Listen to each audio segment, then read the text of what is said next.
So let's kick off today's session. It's another in the series of tech skills workshops, which are a part of the UK APAC Tech Growth Program. More information on that in just a second. Today, we're gathered to talk about opportunities for businesses looking to expand in Southeast Asia. And we have a wonderful guest that will be talking about his region.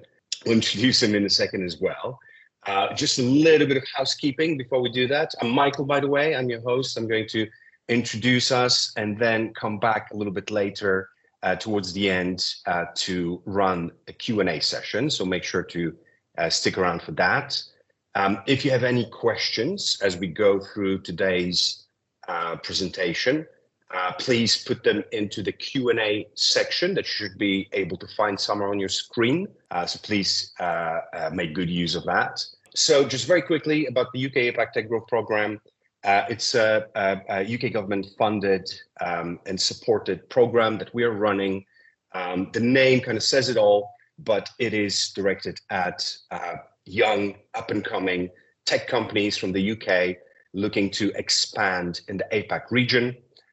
We cover a number of countries from Northeast Asian staples like Japan, Korea, and Taiwan, through to the ASEAN Big Six, to Australia and New Zealand. There's lots of different things that you can do as a part of that program, so you can find that on the link provided.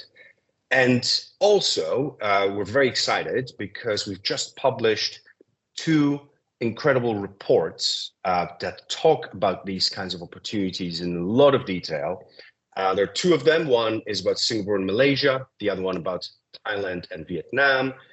You know the drill, you've seen these QR codes before. So if you're really interested in reading those, you can download them now for free.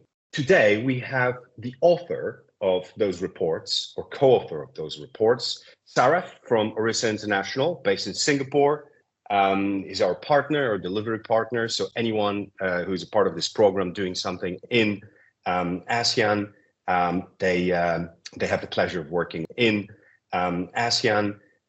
They have the pleasure of working with Sarath. Talk about what is currently going on in our region in terms of our economic growth, highlight some key trends in the region, potential opportunities that might be of interest, and then I'll finish off by talking about routes to market and tips about doing business in the region. And after that, I'll be happy to address any questions that you may have. So before I go on further, please allow me to introduce ourselves. Basically, our company, Orissa International, is an international business development consultancy firm covering the Southeast Asia region. We are headquartered in Singapore, but we also have offices across the region, including in Malaysia, Thailand, Indonesia, Vietnam, and the Philippines. And what we offer in terms of our services is providing a range of market entry and market expansion services. So what does that mean? In essence, these are just some of the services that we typically offer to our clients. And our services typically fall within three key areas. One is what we describe as helping companies understand the market. So it's a lot about customized market research and putting a go-to-market strategy, or even a competitor scan, as the case may require. The second is helping companies enter the market. So we do a lot of distributor, partners, searchers, helping them find companies that they can collaborate with as they're looking at market opportunities and selling in the specific markets that they are targeting. And then our third core service is what we describe as helping companies grow their business in the market. And specifically in this case, we do a lot of what is called helping companies put boots on the ground, so to speak, so that they can do business development. They have someone dedicated to do business development without the need to necessarily set up an entity until they reach a point where they've generated some sales or they have tested the market. These are some of the government export promotion agencies that we work with. We typically work with companies, but many of these companies are referred to some of these agencies that you see here. In the UK right now, we're, for example, working with Invest Northern Ireland. We are their in-market consultant across Southeast Asia. We've also been selected as a market expert to help members of the Greater Manchester Chamber of Commerce, and we are partners with Intralink to deliver services under the UK Tech Growth Program, which is funded by DBT. So maybe let me first touch on my perspective of Southeast Asia and what is happening in the region currently. So clearly, we are experiencing rapid economic growth. Yes, I mean, some markets are growing a little slower than others. Singapore and Thailand saw 1+ % growth last year. Malaysia was a little bit better. It was at about 3.7%. These countries are very heavily export dependent, so their growth kind of reflected what is happening in terms of global trade at the moment. But then you have countries like Indonesia, Vietnam, and the Philippines, and all these countries grew more than 5%. So why is Southeast Asia experiencing this type of a growth? Well, I mean, there are a couple of factors in play here. Clearly, the impact of the US-China trade wars and the impact of COVID has led to nearshoring, friendshoring, basically companies looking to diversify their supply chain as they look at perhaps a China plus one strategy. And that is why in 2022, which is the latest numbers that we have, FDI into our region reached a record amount of $225 billion. In fact, Southeast Asia currently is one of the largest recipients of foreign direct investment in the world. And later, I'll show you a statistic just to showcase that even the Chinese companies are pursuing a China plus one strategy, as they are now focusing more on emerging markets rather than developed markets, even for their manufacturing. Then, along with the economic growth, we are also seeing rapid urbanization. The growth in the middle income population, they are spending more, not just consumer spending, but there's also spending with regards to developing infrastructure, both physical and digital. So that's also a case for why growth numbers are a little bit higher. And then I think the third trend I would say that's also in play here is competition among the countries in Southeast Asia. Clearly, Vietnam's economic growth and its ability to draw FDI has spurred other countries to see how they can compete better. I mean, they can't do it through wages. So that is why there's been a strong push in some of these more mature economies to move up the value chain, looking at building a digital economy, getting the workforce future ready, getting companies to adopt leading edge technologies in their business, whether it's through AI or some other means.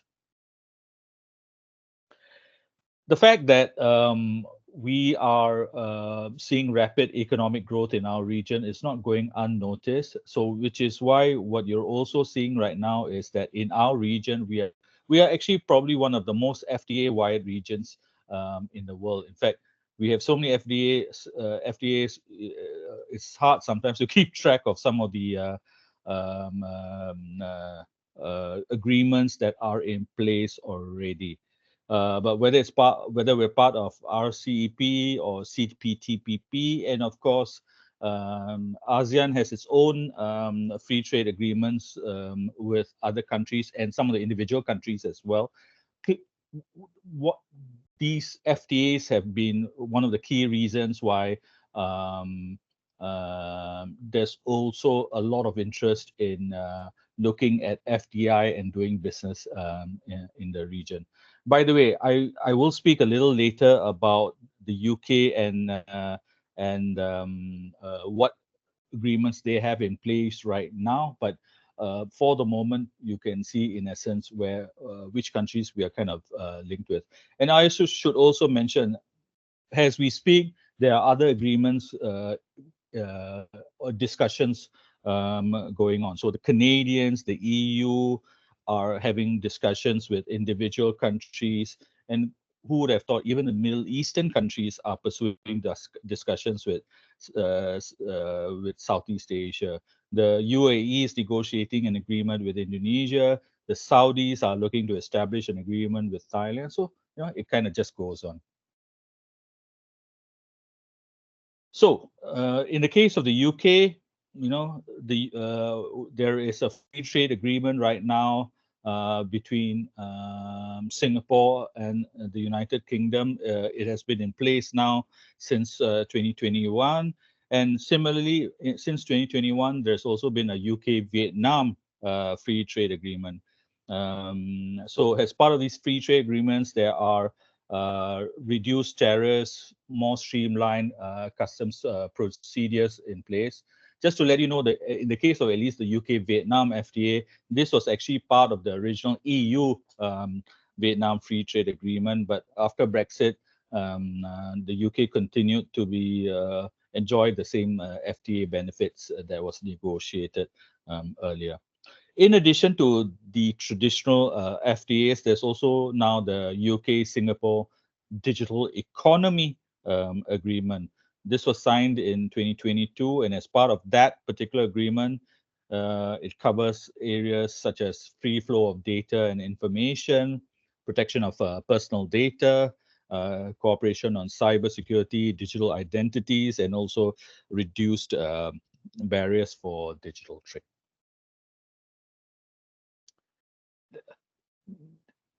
I will then just finish off this general overview of what's happening from an economic standpoint with these slides on the US-ASEAN trade flow. As you can see, Singapore is still the UK's largest trading partner, followed by those countries listed below: Malaysia, Thailand, Indonesia, and so forth. And then on the FDI side, you will see that the UK is currently ranked below Korea. I believe the UK is now the 9th largest source of FDI in this region. Clearly, the US, Japan are there at the top, but look at China's numbers. I mentioned earlier about the China Plus One strategy, and here you can see the numbers. Even the Chinese companies are doing a China Plus One strategy, so to speak. So, clearly interesting times, at least in terms of how countries are competing in the region in terms of investments and exports, right? Now, before I go into some of the business opportunities in our region, I thought it might be helpful to sort of talk about what's going on in terms of the different countries, in terms of opportunities, particularly in the tech sector. Now, almost every country in our region has announced roadmaps to sort of propel their country towards becoming a leader in the fourth industrial revolution, so to speak, or to become a regional leader in the digital economy. So actually, if you look at these plans, it's almost all pretty similar plans. They just happen to have a different name for it. So, Malaysia calls theirs the National Fourth Industrial Revolution Policy. Thailand calls it Thailand 4.0. The Filipinos have been a bit more creative. They call theirs the Philippines Inclusive Innovation Industrial Strategy. A bit of a mouthful.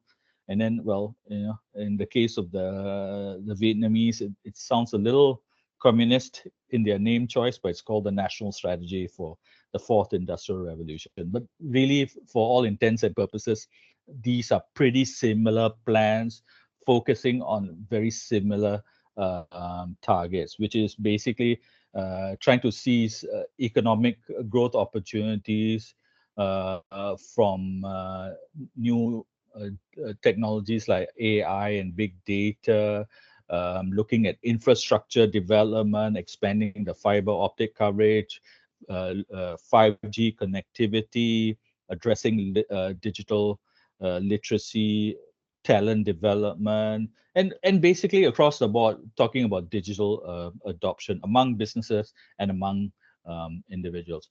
I won't comment necessarily about the plans in particular, but I would maybe comment on adoption of these roadmaps, which frankly varies from country to country. I think there's no question that amongst these six markets, Singapore is the leader. Not only are we aggressively pursuing these plans, but we're putting money behind it through our annual budgets. But then you have countries at the other end of the spectrum, and I would say the rate of adoption or implementation anyway is a bit slow. In some cases, it's uh, because of politics. Indonesia has just elected a new president who won't take over till October, so things are a bit on hold till he comes on board. Similarly, in Malaysia, they're dealing with a weak currency, cost of imported goods are high. They're trying to address other priorities right now, like taming inflation and all that. And I mean, domestic politics in Malaysia is also not helping either. Thailand has had a relatively new prime minister. So I think they're still trying to grasp what to do, because prior to that it was pretty much a military government in Thailand. Vietnam is trying to move forward, and but to some extent they're also a little bit hampered right now.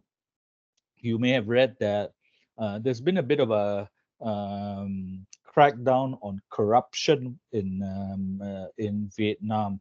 So much so that a lot of the key political leaders within the Vietnamese government have changed. In fact, quite recently as well. So I think as a consequence of that, companies in Vietnam are noticing that the bureaucracy in Vietnam is moving a lot slower than they've been used to, because there's concern within the government sector, within the civil service sector anyway, about making decisions that may be wrong and might come back to bite them. So things are moving a lot slower than it used to be. So unfortunately, that's had an impact on some of the adoption of the plans under their own tech policy. And then finally, in the case of the Philippines, it's a little unclear, but I would say keep an eye on things there, especially because of the growth rate in the Philippines is growing. It's actually probably the fastest growing economy right now in Southeast Asia. It's growing even faster than Vietnam. So now what I'm going to do is I'm going to sort of touch on some key sectors and opportunities in the different markets of Southeast Asia. I'm going to go through this fairly quickly just to give you a flavor of what's going on in some of these markets. And so I'll start with the ICT sector. Clearly, this is a sector that's growing very rapidly. I mean, in some cases, growing 40% year on year. And if you look at some of the countries like Indonesia or Vietnam or the Philippines, in fact, there's still a lot of room for growth, because the number of internet users is nowhere near 100%. And as these companies take a concerted effort to push digitalization, opportunities are cropping up, whether it's in fintech solutions, data analytics, cybersecurity, or other cloud solutions. And that's just on the software side, right? I mean, even on the hardware side, many countries are trying to add on more broadband connectivity, especially in remote locations. And there's also demand for online education, telehealth solutions, so the hardware that goes with that as well. But also, as you think about uh, the opportunities, which are significant, don't get me wrong. I think one clear question that companies need to think about is your route to market. Okay, why do I mention that? Look, no public sector, or for that matter, in some cases, even private sector clients are prepared to do business with a software or hardware vendor if they don't have some kind of a local presence. especially because in several of our markets, you're also dealing with issues like language, local procurement rules, especially in the government sector and so forth. So then, fine, okay, so you need a local partner, maybe a system integrator, which is fine. But then the next challenge is, how do you find a partner like that? Because the reality is also that there are so many companies looking at our region right now. There is a lot of demand from companies to find these type of partners. So these type of partners are constantly being approached to see if they would be willing to resell someone else's solution. I mean, we just had a trade mission to Singapore under the UK Digital Economy Agreement. This was back in March. We had 7 UK companies participate in the mission. And as part of that trade mission, we invited one of the Singapore government agencies to talk about, what they should be thinking about as they look at doing business in Singapore. This was IMDA, the Infocom Media Development Authority. And IMDA was very upfront and honest about it. He says, look, Singapore is a market that everyone is looking at in this space because it's an open economy. The Singapore government is looking at implementing a lot of digital solutions as it moves up the value chain and all that. And so IMDA said, look, on last year alone, they met almost 10,000 plus companies, foreign companies, who were trying to explore opportunities in the region. I mean, imagine that, 10,000 plus.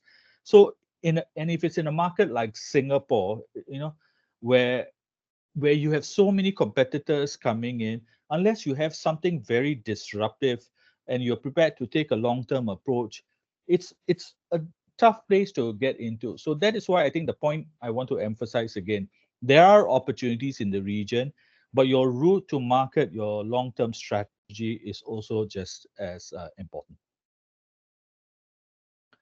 Let's talk about the advanced manufacturing sector in Southeast Asia. And if you look at this sector, look, there's almost every country has some level of manufacturing going on. If you are selling to customers or do work in the electronic sector, almost all the countries, all the 6 countries in Southeast Asia, you'll find an electronics manufacturing cluster. If you're involved in the oil and gas or petrochemical sector, you're looking at markets like Singapore, Malaysia, Thailand, Vietnam, and Indonesia. If you're looking at mining, then you're looking at Indonesia, Vietnam, potentially the Philippines. Automotive, clearly it is Thailand, but there are also smaller clusters in Vietnam, Indonesia, and Malaysia as well. And then, of course, if it's more general industrial manufacturing, you'll see that across all 6 markets. So what are you selling? What sectors are you focusing on? Keep that in mind, because then when it comes to market selection, you can look at those markets specifically where those clusters that you're targeting are present. All right. Now, at the same time, though, there's a couple of things you need to think about as well. Now, there are quite a lot of opportunities in the manufacturing space. And as I mentioned, as these companies look at IoT solutions, digitalization, and so forth, I think those are definitely opportunities worth considering. But here's also another thing to look at. And that is with regards to who are your target customers. All right. For example, if you're selling into the automotive sector, yes, you would think that Thailand would be a market to look at. But also keep in mind, and you need to do your homework on this. Thailand's automotive sector is dominated by the Japanese. Okay. So if you are already selling to Japanese customers in Japan, then yes, Thailand will be a natural extension for you. if it is not, then it becomes a little trickier to tackle, because the Japanese won't make a decision in Thailand if they don't get approval from head office. So these are some factors you have to come into in play as you look at opportunities in the manufacturing space. Because one thing about Southeast Asia is a lot of the manufacturing here tends to be by multinational companies from around the world: Japanese, Korean, American, European, and so forth. So look at that as a factor.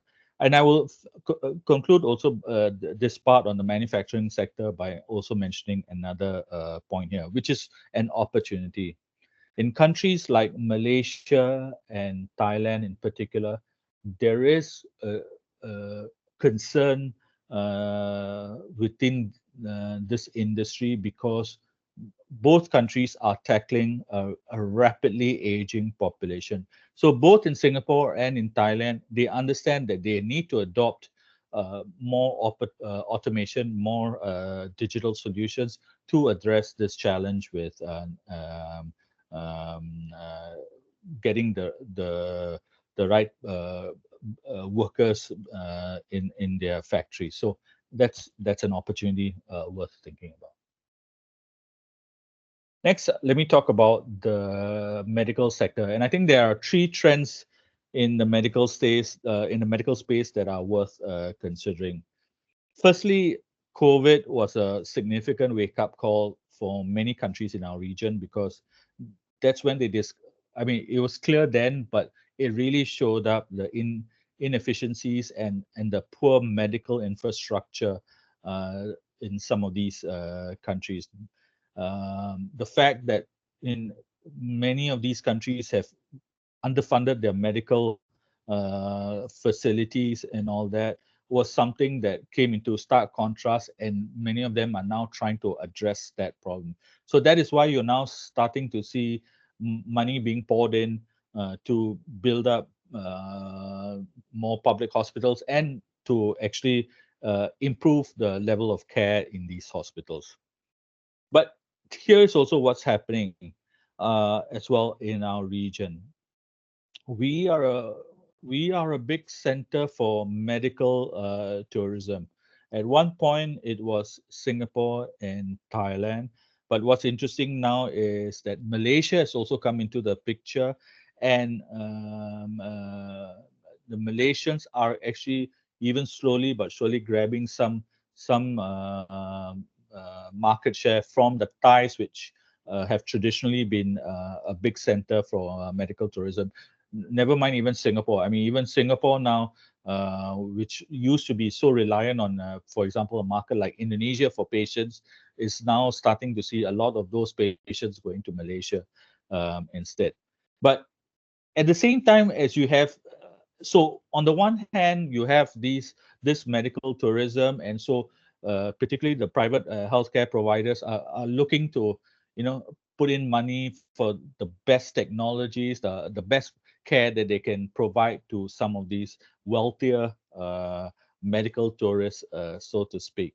But then on the flip side, you also start to see countries, particularly, for example, Indonesia, which is not happy with the situation, because Indonesia is one of the big sources of medical tourism. So what you have seen is recently President Jokowi announcing that he wants to be a center for medical tourism and plans to build major medical facilities in Bali. I mean, the idea being, well, you've got tourism, why not include medical tourism as part of that? Personally, I mean, I'm not so sure how well that will work. I mean, if any of you have been to Bali, you'll see the traffic there. I mean, you'll be probably struggling that a bit more before you even get to where you want to be. But anyway, so that's starting to help. So in a way, the competition is driving demand for better equipment, provision of better services as well. So it's an interesting uh, time, at least in terms of this sector in our country.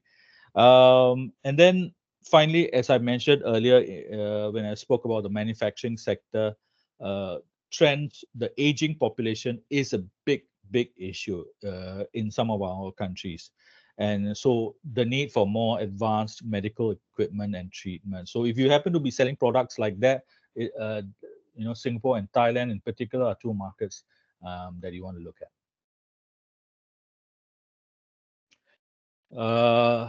What's happening in the clean tech sector? Well, first, massive urbanization is leading to air quality issues, pollution, waste challenges, and policymakers are being pushed to tackle these issues because more and more you're starting to see the impact of inadequate waste treatment infrastructure, not just within the rural communities, but even in the urban and suburban locations as well. But at the same time, there are other issues that are external issues that are impacting these countries. And in particular, it is climate change. You're seeing droughts in some markets like Vietnam, which is so dependent on hydropower that they're now having to deal with brownouts, especially in the summer months. In the case of Thailand, so much groundwater has been used up that they're now starting to see seawater seep into the groundwater. And in both these cases, and in both these countries actually, because agriculture is such a big part of their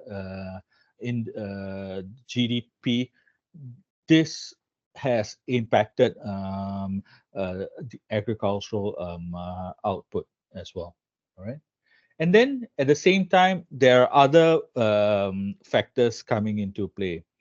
For example, the EU now has passed a law banning goods linked to deforestation and requiring suppliers to provide due diligence statements as to how they've addressed these issues, verifiable information. So that's now had an impact on particularly agricultural commodity players in countries like Malaysia and Indonesia.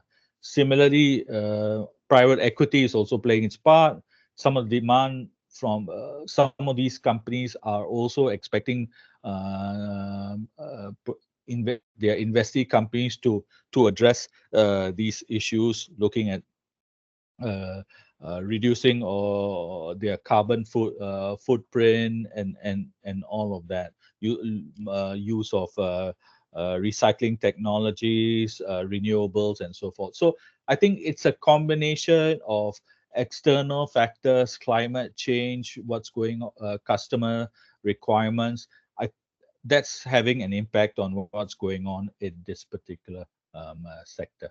All right. I think then finally, I thought I would touch on the food processing sector. It might be a strange one to kind of highlight, but the reason I wanted to mention this is, look, you're looking at a population of about 650 million people in Southeast Asia. And they need to be fed. And so the food processing sector in our region is actually pretty significant. And so because of that, for those companies who are selling food processing tech equipment or even ingredients to this sector, this is a market worth looking at.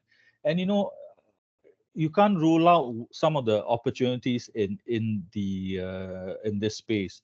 Last year, we were approached by a company that was basically selling AI solutions, and they mentioned to us that one of their target customers just so happens was in the bakery sector. So we said, okay, I mean, if bakery sector is a big opportunity for you, I mean, you might want to think about a market like the Philippines. I mean, the Filipinos love their baked goods. And so, we set up a bunch of meetings over there, and they were pleasantly surprised at the level of interest in some of the solutions that they had to offer, whether it was bakeries or so. So, I mean, so it's not just equipment, but even digital solutions was one area and is an area in this particular sector to consider. All right. So that was basically about the different industries. Now I'll just sort of conclude by talking about doing business in our region. I think, look, if any of you are already involved in exporting your products and services, you would be familiar with these routes to market, whether it's through agents, distributors, or if you're looking at some kind of joint venture, or even if you're looking at setting up your own entity in our markets. But I think I would probably highlight more this question about what are your market entry considerations. As I mentioned earlier, we're seeing a tremendous increase in the number of requests from companies who are looking for partners to work with in the Southeast Asia region. It's interesting that it's not just coming from companies that are new to market, but we're also seeing companies that are in the market looking at adding on more distributors, or in some cases even changing their current representatives that they're working with. And I'm not talking about just the small medium enterprises that are doing this, but even the large multinational firms are as well. So and the reason why a lot of this is also happening is because of that situation with the US-China trade wars. So many companies have have are now looking at how to diversify from China, and they look at Southeast Asia as a key target market. And so we get this a significant number of these companies trying to come in looking for partners and so forth to work with. So when I talk about market entry considerations, it's not only do you have to consider this from a competitive standpoint, but you must also think about what do you want to do to tackle this. I mean, I still see on occasion companies trying to say, look, before I want to work with a distributor, I want to see their business plan and this and that. And I'll try to remind them, look, if you're a big brand, a famous brand, maybe you can dictate those considerations. But currently, in the way things are going on in Southeast Asia, frankly, I think it's more important to at least build a relationship first, learn more about them, and then start asking some of these questions. And the second point I would also make is this: what do you want to offer to them, not just to attract them to work with you, but also to keep on working with you? Because there's also that situation arising as more companies come in looking for partners to deal with, right? So I think these are key considerations to look at when you're trying to enter into or expand within our region, right? Now, I would then sort of finish this off by giving you some ideas about, or some thoughts about particular projects we've done to kind of illustrate some points to think about as you look at your market entry strategy for Southeast Asia. And I thought I'll start with this company. So here it was this firm that they're making insulated cables. And when they had approached us, it was because they were looking to change their current distributor in Thailand. They had been working with this distributor for about 2+ years. Things were not going as expected. So the mandate was, can you identify some additional targets for us? And we'd like to speak to them.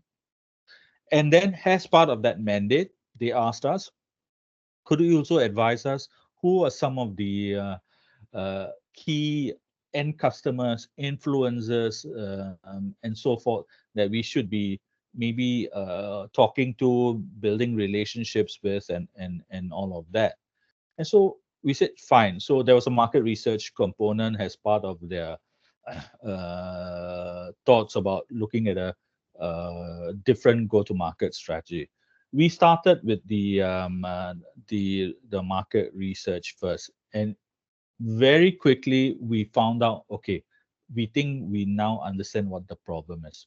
You see, back in their home market, this company was focused on selling to the building and construction sector. And so in Thailand, uh, they had chosen a distributor in that particular space.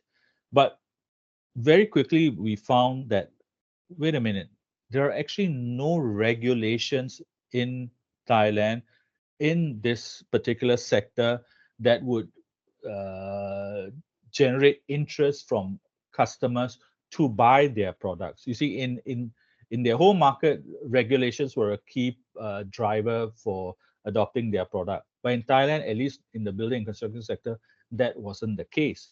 But then we told them, look, on the other hand, there is another industry sector which mandates the use of your type of products. It just doesn't happen to be in the building and construction sector. It happens to be in the oil and gas sector. So actually, your strategy shouldn't be to look for a distributor in the other sector, but to find a new distributor in this particular space. And they were completely surprised. They never thought of the oil and gas sector as a potential opportunity. So I think the key point I'm trying to make here is this, that look, do some do some of your homework as well before you get into the market. It may not be the case that what you're doing in the home market may apply to a new export market, and it helps to do a little bit of homework first before you get in. I mean, think about this. They lost 2+ years when actually all they needed to do as a start was just check, hey, are there regulations that require companies to buy our product, at least in this sector or another sector? So my recommendation is do some homework because that could save you time and to some extent money as well, right? Because of the opportunity cost. The next case study is this one, where we were approached by a company in the agri-tech sector. You know, they came to us. They wanted to expand their distribution channels in Indonesia and Vietnam.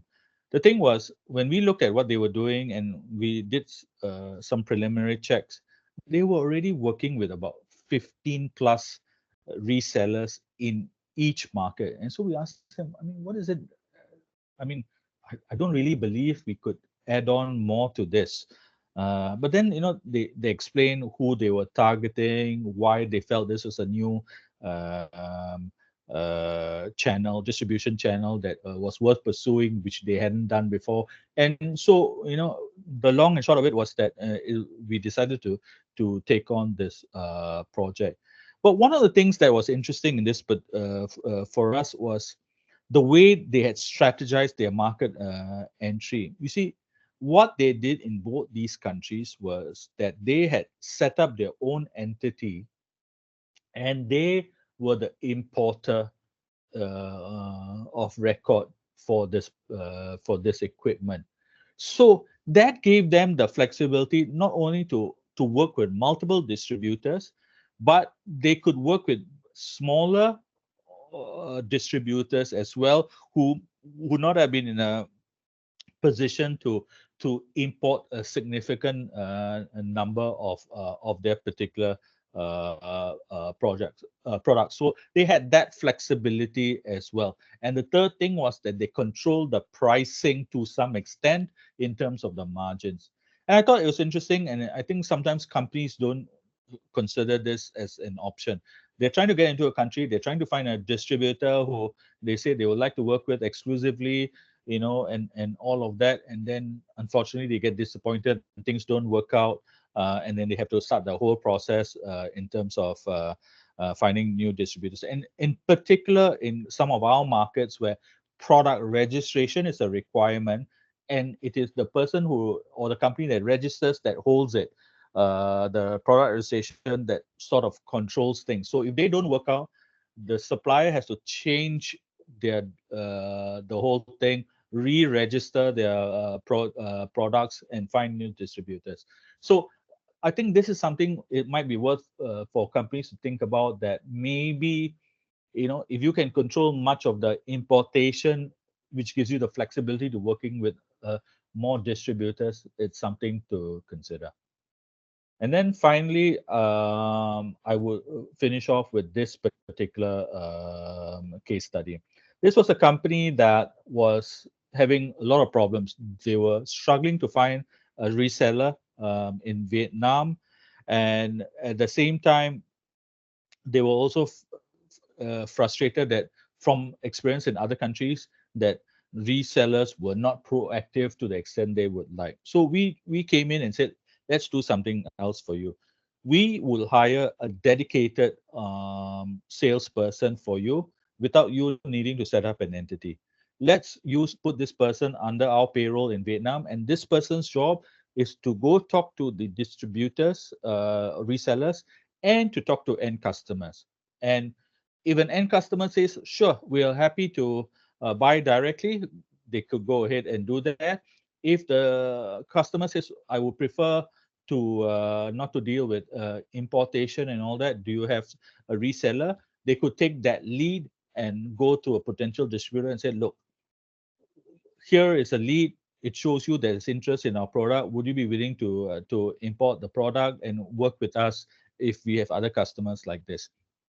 And so we did this over a 12-month period. So it was a lead generation, but at the same time, it's about building relationships, getting a sense of what the understanding the market, and it worked very, very well. I mean, to the point where they ended up finding multiple distributors who were keen because they knew that this company was serious in trying to build the Vietnamese market as well.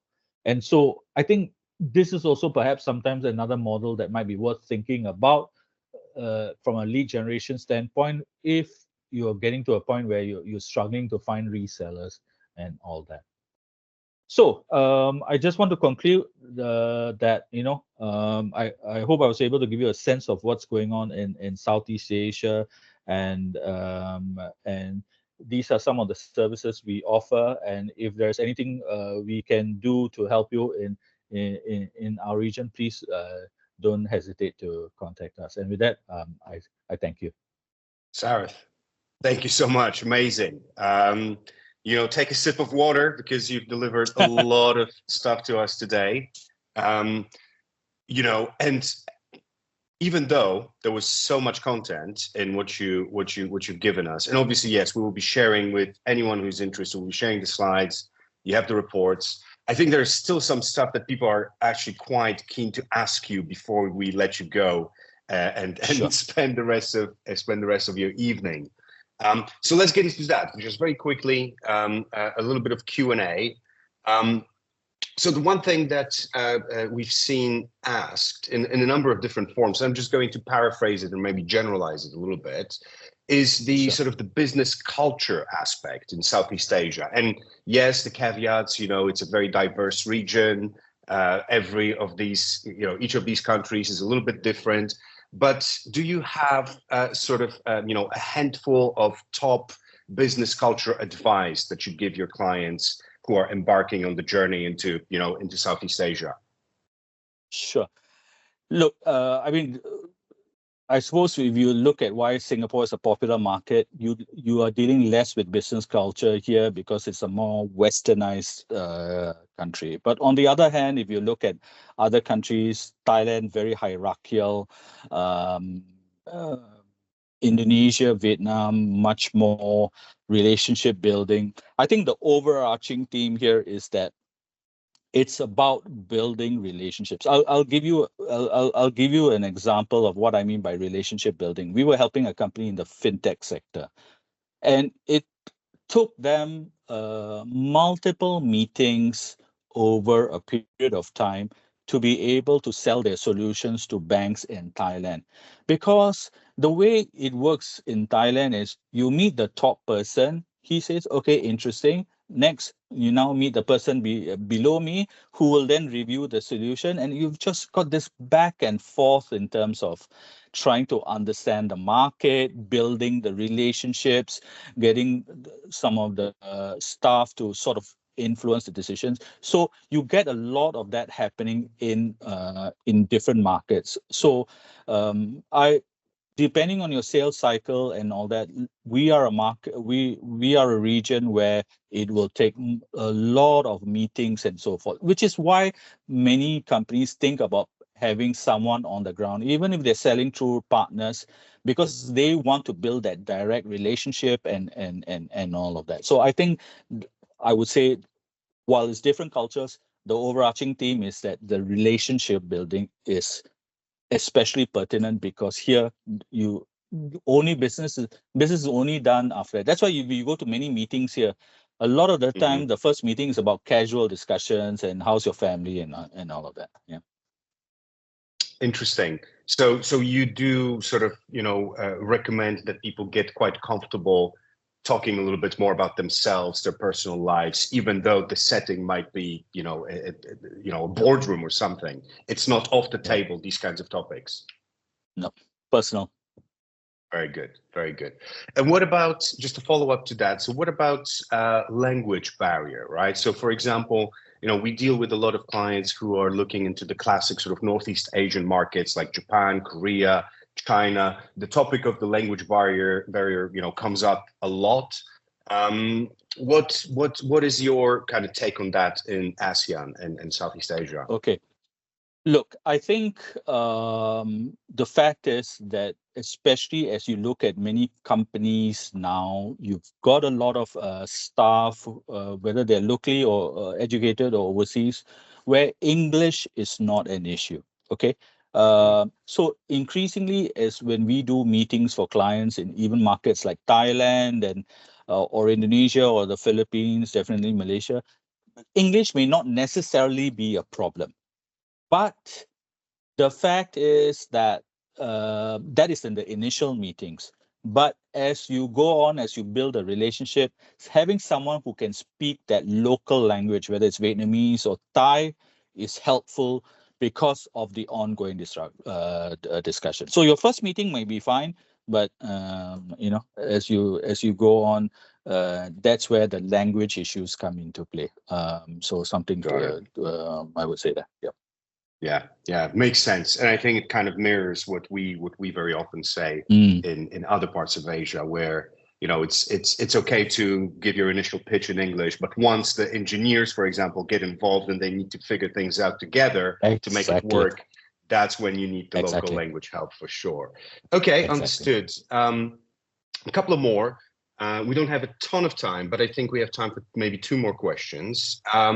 So moving on from the cultural stuff, although maybe this will turn back around and include culture here as well.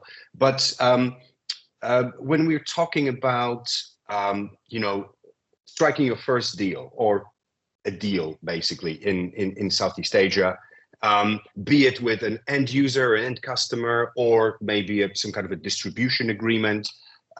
What kind of timeframes are we looking at? I know it's very difficult to answer, and again, probably differs region by region.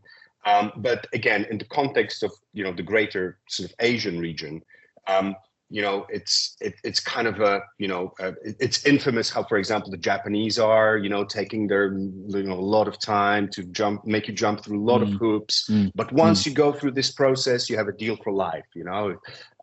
Whereas, for example, other nations are considered maybe a bit more risk-taking, and they would be able to move quick, stumble on the way maybe, but so what's your view on that? So my view is, I mean, as you rightly pointed out, it really varies from country to country. It very much also is dependent on the product and services. Something disruptive, something very interesting. I mean, we just helped a company that had hardware solutions in the cybersecurity sector. I mean, they were here last week.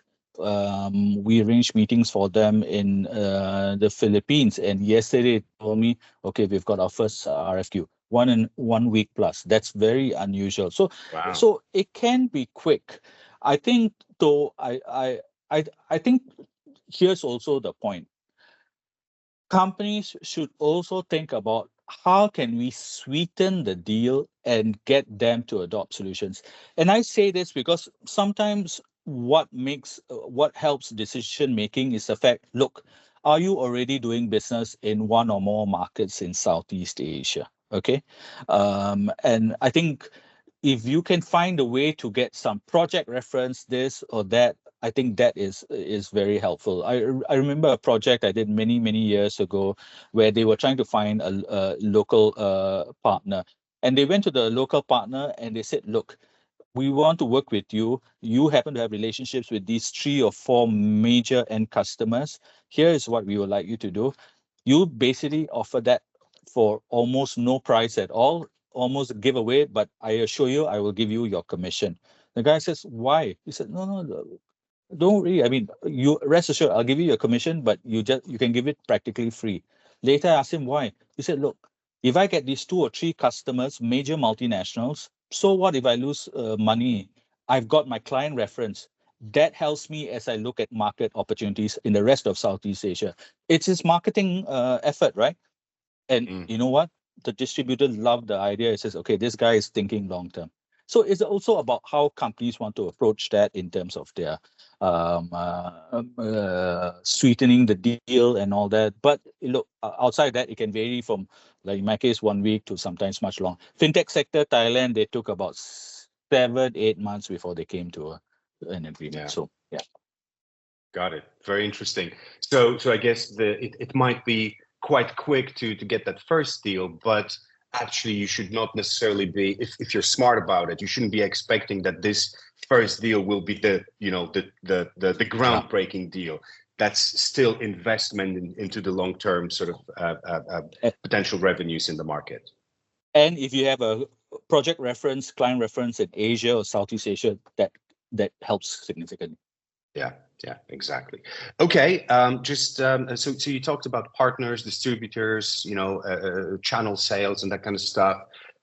There's one question from the audience asking whether it is better to on your sort of list of potential partners, is it better to have the established one, the distributors that have done a lot of business in the space, or is it sometimes better to work with someone who is perhaps smaller, newer to the scene, and therefore maybe a little bit more hungry to be successful with you as their partner? What is your, again, probably not easy to answer one way or the other, but what's your take on that?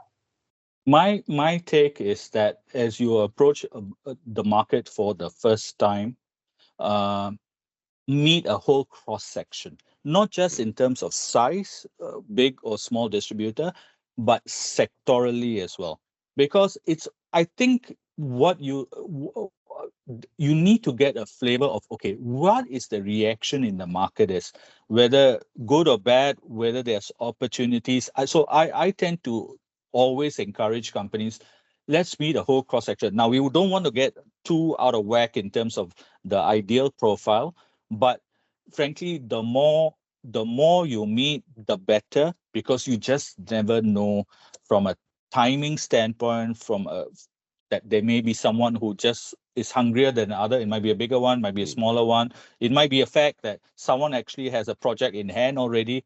Just meet as many who are willing to meet with you as possible, and then decide after that. Play the field, exactly. All right, understood.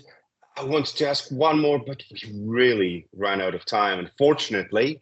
Sarath, thank you so much. That was really eye-opening, a lot of information. I'm sure that there will be people looking to speak with you in more detail afterwards. I'm just going to go back to our slides for 1 second. So one more time for everybody, if you missed those QR codes to download the reports that Sarath and his team just recently published, where you can find even more information. Here it is for you. All right, and here are some of the contacts that you can use at Intralink in order to talk to us about the UK APAC Tech Growth Program, what we're doing, how we can help you on your journey into growing your business in APAC. With that, thank you very much, everybody who tuned in today. Thank you, Sarath, again. And look forward to the next workshop.